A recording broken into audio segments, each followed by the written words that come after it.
President Trump and Joe Biden were both in swing states today, both in cities called Wilmington, and both spent their time laying out what appears to be their message in the final stretch of the 2020 campaign. Before an event focused on the end of World War II in North Carolina, the president went after Joe Biden for never, quote, saying anything bad about protesters in places like Portland, Oregon, or Kenosha, Wisconsin. Even Biden in his speech, he never mentioned the words law and order, never mentioned the word police. We love our police, we love law enforcement, and I love North Carolina. In Delaware this afternoon, Joe Biden slammed the president over his handling of the coronavirus. He called reopening schools a national emergency and said President Trump has no real plan. Mr. President, where are you? Where are you? Why aren't you working on this? We need emergency support funding for our schools, and we need it now. Mr. President, that's your job. That's your job. For more, let's bring in Ed O'Keefe and Zeke Miller. Ed is a CBS News political correspondent, and Zeke is a CBSN political contributor and White House reporter for the Associated Press. Hello, and welcome to you both. Ed, let me start with you. Joe Biden took questions at his event in Wilmington today, and you asked him about his previous call for a national mask mandate. Let's listen to that. You had suggested there would be some kind of a federal mandate about masks, and now you're saying no. Encourage people? No. Here's what I suggested was I would ask every person in authority. There's a question whether or not a president under the Constitution could mandate everyone wear a mask. And remember, all during the primary, I'd have a lot of people telling me I would, by executive order, do. I'm a constitutionalist. You know, you can't do things the Constitution doesn't allow you the power to do. What I would be doing is putting as much pressure as I could on every governor, every senator, every mayor, every county executive, every local official, and everyone in business, putting pressure on them to say, what you're doing is irresponsible. Make sure you wear a mask and maintain social distancing. And the vast majority of the American people accept that notion. So, Ed, how does that response compare to what he said in the past about this issue? Well, he clarifies a little bit, Elaine, today that he knows he couldn't, as president, mandate, force, order Americans to do this, that it would rely on local, state, county leaders to do so. He said in an interview with our Pittsburgh affiliate, KDKA, back in June, he would insist that Americans wear masks. A few weeks ago, with Kamala Harris at his side, he said they should, and he would call on governors to tell people that they should do it. Today, he said should, or would ask that they do it. Softened it a little bit, because constitutionally, there is nothing that essentially allows the president to tell Americans to do something quite like that. Either way, the whole point he's trying to make is that is more acceptable, better, responsible behavior to deal with this over the next few weeks than trying to essentially allow Americans to go back to their lives without taking those kinds of steps.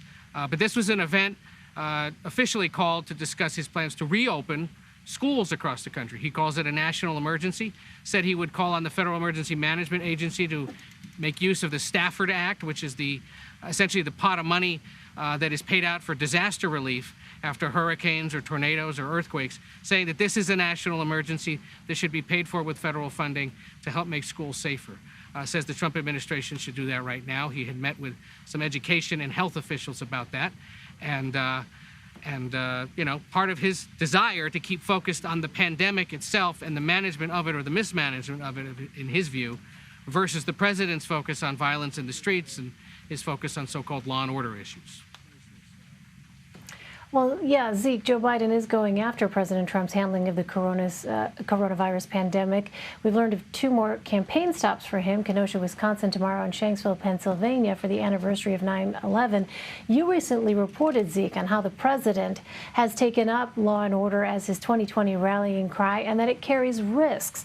What are those risks?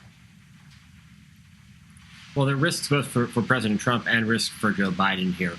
The risk for Joe Biden is that this could work.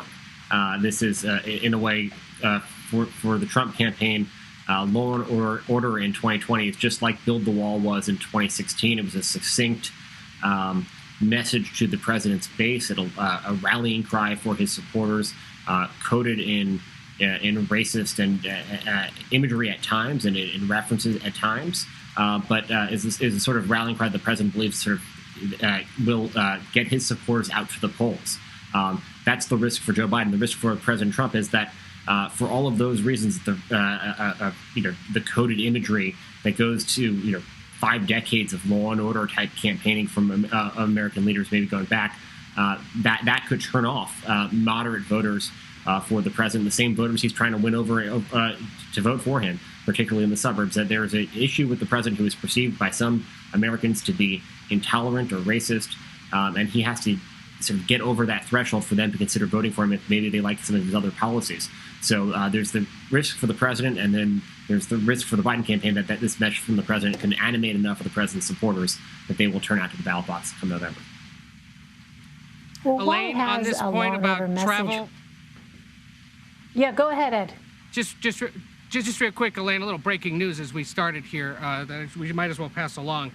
We've just learned, literally as the theme music came up, that the Bidens, when they travel to Kenosha tomorrow, will be meeting with Jacob Blake Sr. and other members of the Blake family while they're in Kenosha tomorrow. That is a meeting that comes after, of course, Vice President Biden and Senator Harris spoke with members of the Blake family shortly after the Blake shooting. Remember, Blake family members, Kenosha leaders, Wisconsin leaders had said maybe better if both of these presidential candidates stay away. And nobody in the Blake family met with the president when he was in Wisconsin yesterday. But now they're planning to meet with Vice President and Dr. Biden when they're there tomorrow.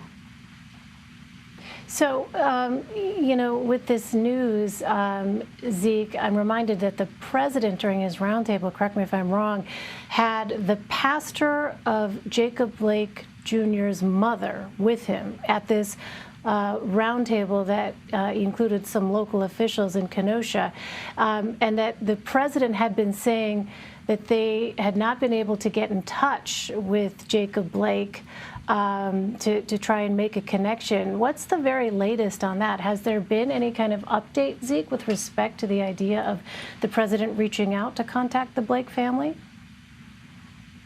Things seem to be standing today where they were yesterday, which is the president was on the cusp of a phone call to Jacob Blake Jr.'s mother, and that call came apart when the president was informed that there would be legal representatives of the family on that phone call.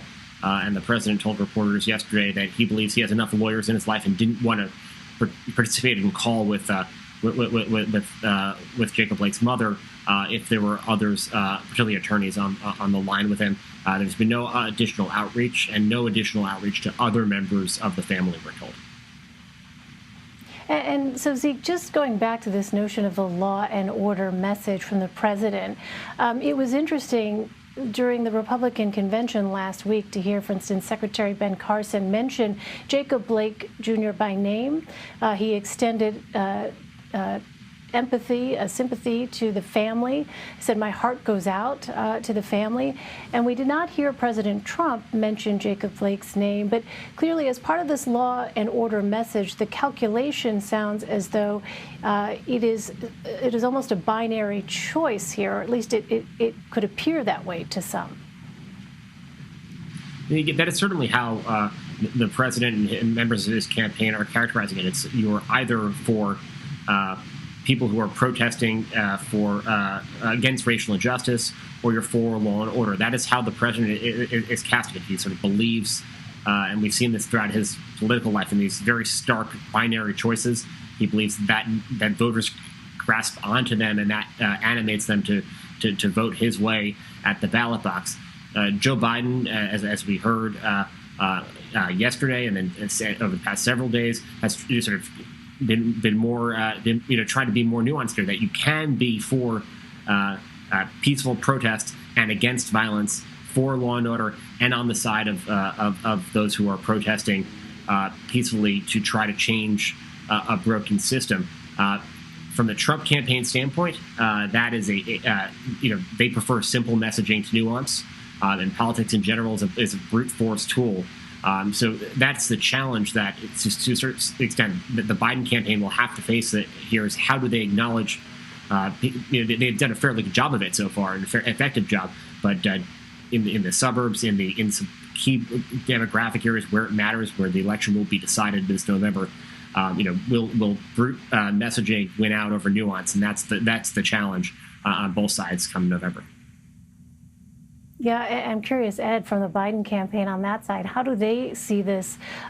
Because clearly with the former vice president going to Kenosha to meet with the family, as you're now reporting, that in and of itself makes a statement. It does. And they made the point last week when they spoke with the Blake family, or when Vice President Biden and Senator Harris spoke with the family, that, look, they wanted to extend their condolences. They wanted to hear them out. We're told through Blake family representatives that call had lasted nearly an hour.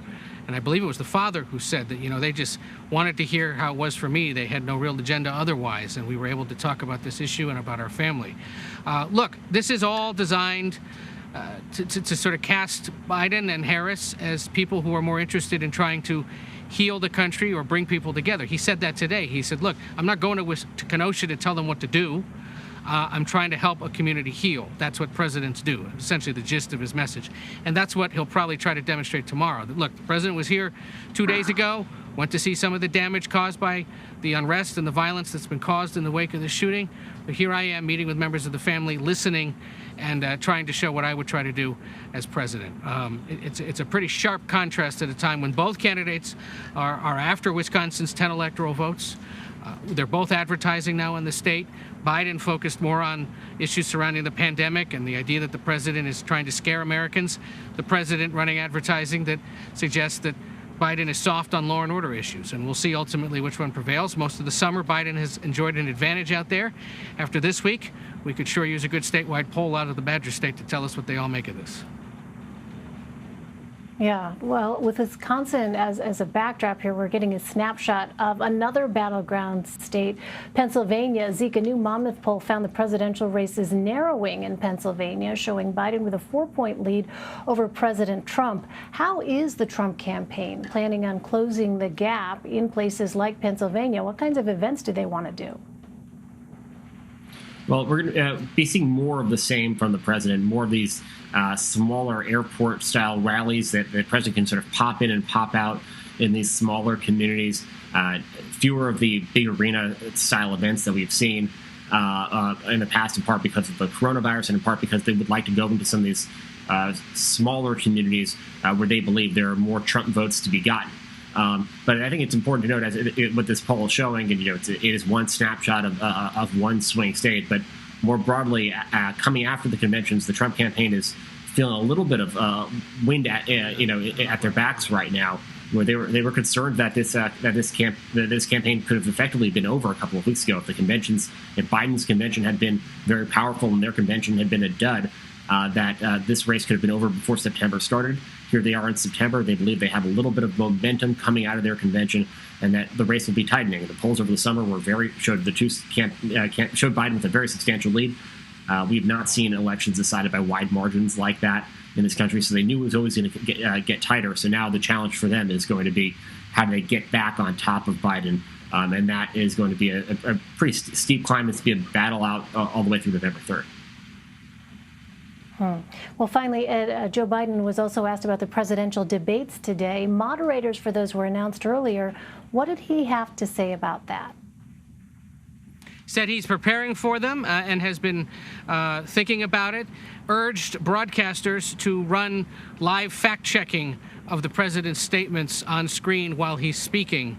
I suppose if we do that, it would also potentially apply to the former vice president as well, but said that he's very eager to take on the president and to go toe-to-toe with him and call out his lies. He had said previously that, if and when they debate, that he would try to be a live fact-checker there on the floor of the debate.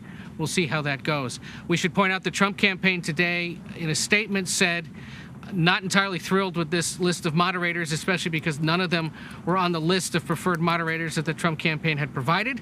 But getting in a little bit of a dig at Mr. Biden, they pointed out that finally Chris Wallace, who is of Fox News and will be moderating the first debate, will get to go toe-to-toe with the former vice president. Of course, you remember that the president and Chris Wallace had a pretty interesting interview earlier in the summer, and there had been calls for the former vice president to undergo a similar exam, so to speak, and we'll see how that debate goes. But it all starts at the end of the month, exactly 4 weeks from tonight.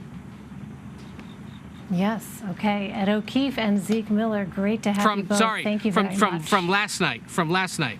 Yes. From last night. September 29th for those folks, right? September 29th. Right. Did I get that right? Yes. Yeah. Okay. All right. Mark your calendars. Thank you so much, Ed. Thanks, Zeke.